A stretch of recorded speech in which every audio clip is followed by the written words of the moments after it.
c'est Golda de chez rigazzo.com. J'espère que vous allez bien. Je vous donne rendez-vous encore une fois pour un nouvel épisode de Golda répond à vos questions. Et oui, vous avez des tas de questions et moi, j'ai quelques réponses. Alors aujourd'hui, on continue sur le sujet de la semaine dernière qui était comment, par rapport à sa personnalité, des choses qui pouvaient vous aider. Et je vous ai souvent parlé du fait de tenir un journal. C'est une chose qui aide beaucoup, qui aussi vous montre vos progrès, également vous montre les choses que vous avez fait à certains moments, certaines images, certains moments dans votre transition où vous avez fait des choses, des expériences qui étaient plutôt pas mal.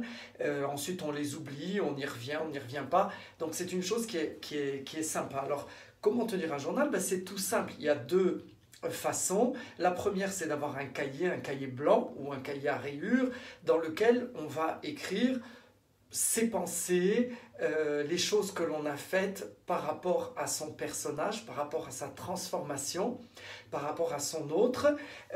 C'est le cahier de sa personne. Donc pour moi, c'est le cahier qui s'appelle Golda. Et on peut à ce moment-là le dater, c'est toujours important qu'il y ait un peu de chronologie. Donc on marque une date, mais ce n'est pas obligatoire de le marquer à chaque fois, simplement pour voir un petit peu l'évolution.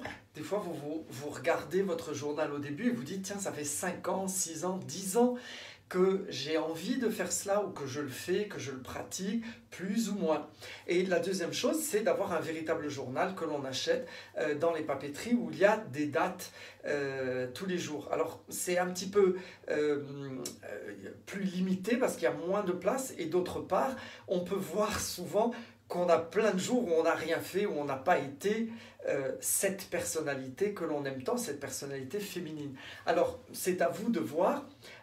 Moi, j'aime bien un cahier blanc, un cahier sans rien, dans lequel on peut également mettre, comme je vous l'ai dit la dernière fois, des photos, des images, des pensées. Quand une couleur que vous voyez quelque part, vous vous dites, mon Dieu, cette couleur est magnifique, c'est bien de le noter parce qu'on oublie de temps en temps.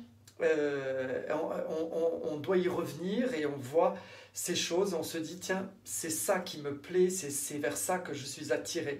Je vais vous raconter une petite anecdote toute simple, c'est moi pendant des années toujours été attiré par le même style de coiffure, donc j'accumulais toujours les mêmes perruques et c'est pratiquement à chaque fois la même, toujours bouclée avec un cran sur le côté et bien entendu une de mes idoles, vous le savez, c'est Diana Ross, donc je trouvais que c'était à peu près normal.